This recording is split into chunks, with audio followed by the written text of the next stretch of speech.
Why do we in India need to have such a strong base in semiconductors? Okay, good question to start with. Listen, semiconductor basically forms one of the foundational industries. Practically everything that we manufacture today and practically everything that we use today has semiconductors in it. To put it in a very simple way, everything that is switched on and switched off has some chip in it. So if we want to grow our manufacturing base, if we want to be Atmanirbhar in manufacturing, Atmanirbhar in our supply chains, have resilient supply chains, we need to have semiconductor. Now, we have a very strong semiconductor design ecosystem in our country. So it's very natural that the next item in the value chain, which is semiconductor fabrication, and the third one, which is semiconductor ATMP, all the three parts of the value chain must be there in the country. And who else is better positioned than us? We have huge talent. Close to 30% of the global semiconductor talent is in India. Yeah. Recently, I had gone and met about 45 odd semiconductor companies. Practically every company, the CTO was an Indian expat in the valley. Right. Practically every R&D organization in semiconductor industry is run by Indians. Why shouldn't we have the semiconductor industry here in India? We should. Sure. And this is something which our country has been trying for more than 4 decades. The first attempts were made in early 1960s, 1962, 65, 70s, then 80s, then 90s, 2000s, 2010s. Practically lots and lots of efforts were made, and finally it is Prime Minister Narendra Modi ji who has succeeded in getting it. And it's said to actually take off in a huge way. One of the most interesting themes now is, of course, artificial intelligence. But then with the use of AI, whether it's in apps, there is always a danger. We keep talking about deep fakes. There is also policy which is required. Tell us about your concerns about the ethical use of AI and what we in India are doing, what the government is doing to ensure that that takes place. See, AI has both very good, lots and lots of benefits, and there are some serious risks, serious concerns. And the whole construct of our internet today has to be seen in that. So the way we are working on AI is, one, we need to have very strong opportunities to be created for our youth, for our startups in the new emerging field. Two, there are many applications of AI, for example, in agriculture, for example, in pharmaceuticals, in biotech, in weather forecasting. We definitely would like to get the benefits of AI in these sectors. Three, the harms that can be caused to society, especially using deepfakes, misinformation, that must be controlled, and I think we need a new law in this case.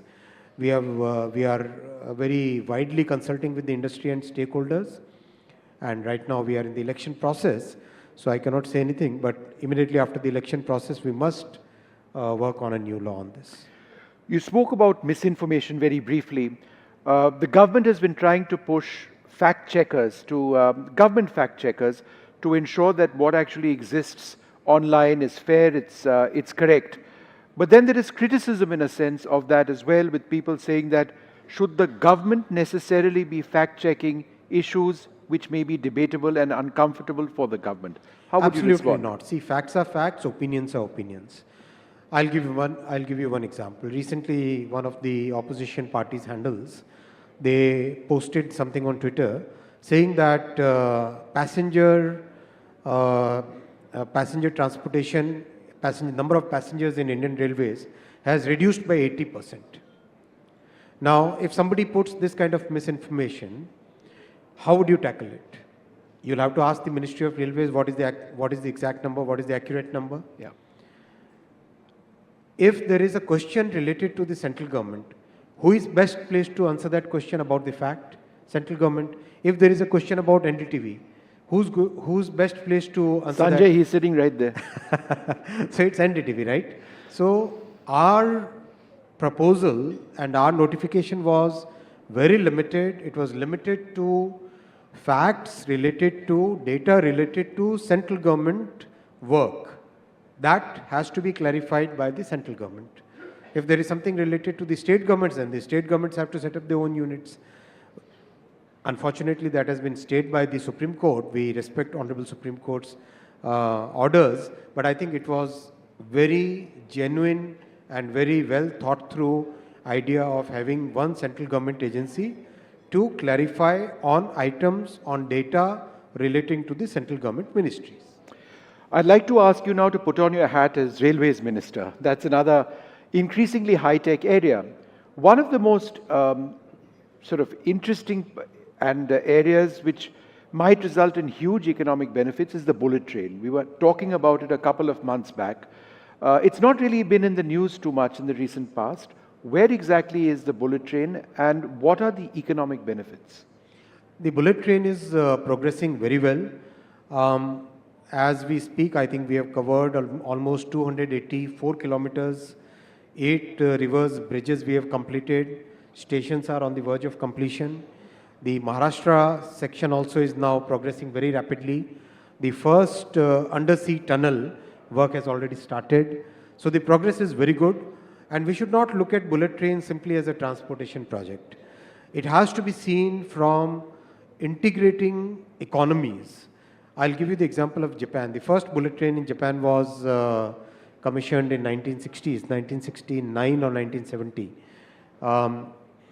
If you look at that bullet train, basically starting from, let's say, Tokyo, Nagoya, Kyoto, Kobe, and Osaka, these 5 major economies, they get integrated into one economy. Same thing will happen in India in the first corridor that we are doing here. From Mumbai, Thane, Vapi, Baroda, Surat, Anand, and Ahmedabad. All these economies will become one single economy. So you can have breakfast in Surat, go and complete your work in Mumbai, and come back and have dinner with your family in the night. So that's the power of the economy. And would the fares undercut airfares? Most of the places wherever bullet train projects have gone, practically bullet trains have taken 90+% transportation share. For example, in Japan, between Tokyo and Osaka, I would guess it is something like 96-97% by bullet train and 5% by other modes. One of your biggest areas of focus for you and any minister, of course, holding the portfolio of railways is safety. This is also technology intensive. There have been systems in place to ensure that there isn't any possibility of 2 trains coming together on the same track. But that technology hasn't been fully deployed in quite the manner in which we would like. When would there be 100% compliance to make us all safer in the railways? See, in railway, most of the large railway systems of the world, they shifted to automatic train protection when the speeds started increasing from 70s to 100. Because when you're traveling at 100 kmph, then the ability for a loco pilot to see the signal physically reduces dramatically, because one passes in a absolutely like a very small fraction of a minute. So around 1980s and early 1990s, most of the world's railways, they shifted to a technology called automatic train protection, ATP, we call it in short. Unfortunately, the governments of that period, 1980s, 1990s, 2000s and 2010, those governments, they never cared about the safety of railways. It was in 2016 when the ATP in India was approved by Prime Minister Narendra Modi ji. He approved it 2016 to 2019, certification process happened. Then of course COVID came, but still a lot of work was happening in parallel. And now we have very good progress to show, close to 4,000 kilometers of, and again it's not like simply putting a device in a train. It's a very complex system. It is like setting up a complete telecom network along the railway lines, setting up many data centers along the railway lines, integrating with the signal. It's really complex. So our Kavach system today, we have done about 4,500 odd kilometers of optical fiber cables. We have done about 800 odd telecom towers already. About 600 odd stations are, the data centers have been prepared, station signal integration has been done. Progress is very fast, very rapid, and the manufacturing and design ecosystem is also getting developed. So as we speak, it's like it's on the verge when we can see exponential rollout. One final question, going back to the entire issue of tech. India is seen as a startup phenomena in the world. We've seen a startup Mahakumbh taking place just day before yesterday. One of the most impressive aspects of this is that upwards of 45% of all startups now are led by women. How is this about empowerment at so many levels? Number one, women. Number two, tier 3 cities. It's not just an urban phenomenon, as it were.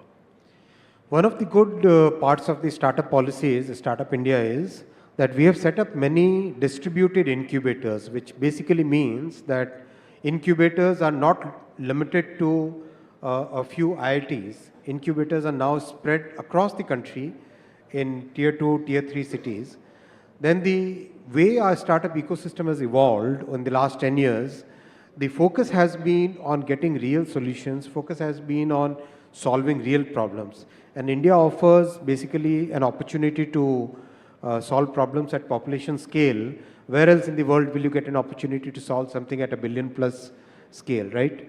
And our government has always focused on giving equal opportunities to women, to equal opportunities to smaller towns. In a sense, if you look at it, the basic construct of technology is to democratize technology.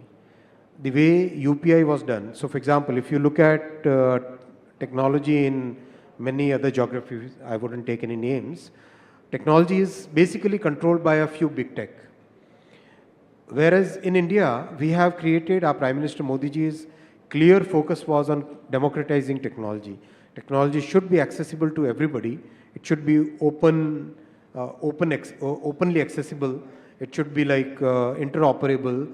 So that's why most of the things that we have done, whether it is UPI, whether it is Aadhaar, whether it is the healthcare system that we are creating, whether it is the logistics platform that we are creating, all these are platforms where everybody can join and create solutions. So that is one of the reasons why we are seeing very good traction in tier 2 and tier 3 cities and among all sections of the society.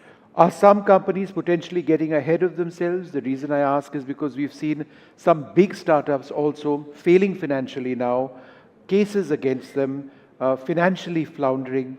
In as much as we encourage this space and the sector, do we need to be more cautious about what companies can and cannot achieve?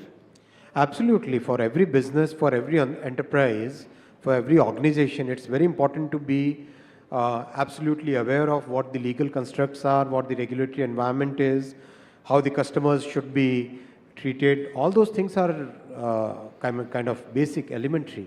I think every business, whether it's a startup or whether it's an established business, we should all be concerned and we should all look at all in a sense, our responsibility towards the society. Minister, it's been wonderful speaking to you. Thank you very much, Mr. Thank you, Vaishnav, for being with us. Thank you very much indeed.